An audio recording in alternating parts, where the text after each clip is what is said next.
The Lord be with you. And with your spirit. A reading from the Holy Gospel according to Matthew. Glory to you, Lord.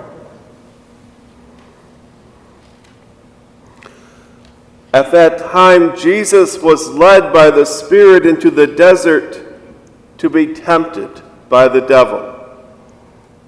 He fasted for 40 days and 40 nights, and afterwards he was hungry. The tempter approached and said to him, "If you are the Son of God, command that these stones become loaves of bread." He said in reply, "It is written, 'One does not live on bread alone, but on every word that comes forth from the mouth of God.'" Then the devil took him to the holy city and made him stand on the parapet of the temple. He said to him, "If you are the Son of God, throw yourself down, for it is written, 'He will command his angels concerning you, and with their hands they will support you, lest you dash your foot against a stone.'" Jesus answered him, "Again it is written, 'You shall not put the Lord your God to the test.'" Then the devil took him up to a very high mountain and showed him all the kingdoms of the world and their magnificence. And he said to him, "All these I shall give to you, if you will prostrate yourself and worship me." At that Jesus said to him, "Get away, Satan. It is written, 'The Lord your God shall you worship, and God alone shall you serve.'" Then the devil left him, and behold, angels came and ministered to him. The Gospel of the Lord. Praise to you, Lord Jesus Christ.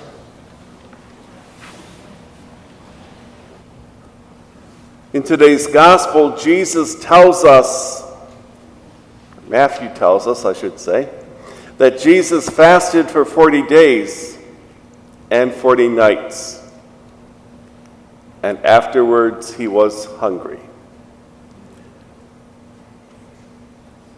I've often been tempted, pun intended, to stop at that point in proclaiming the gospel and to look up and say, "Well, no," kidding. I mean, it is a bit of an understatement, isn't it? He fasted for 40 days and 40 nights and afterwards was hungry.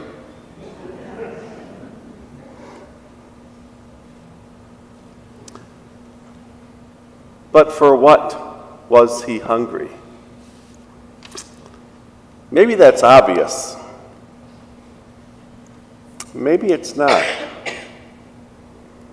Or maybe by saying that, Matthew is really asking each of us, for what are you hungry? It's probably not bread and water.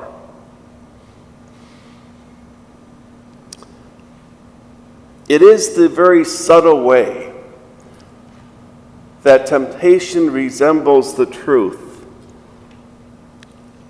that really ensnares us.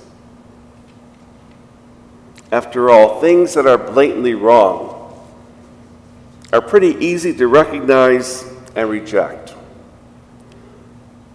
The difficult temptations for us are the ones that are just close enough to the truth that they appear to be good or reasonable or so close that we can rationalize and justify going ahead with that path. For what do you hunger? Love?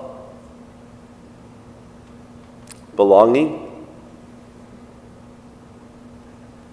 Certainty? health, affirmation. And what comes your way, offering you the hope of satisfying your hunger,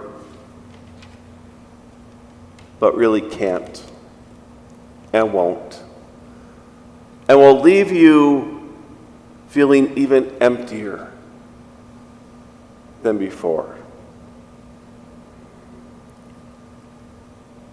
St. Augustine taught that all of our hungers, all of our longings, were really a hunger for God. Essentially, a hunger for God.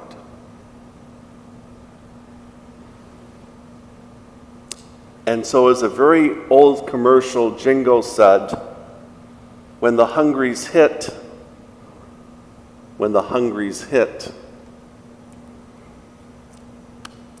those hungries hit, whatever those hungers might be, prayer is as a good response as any, and even better than most.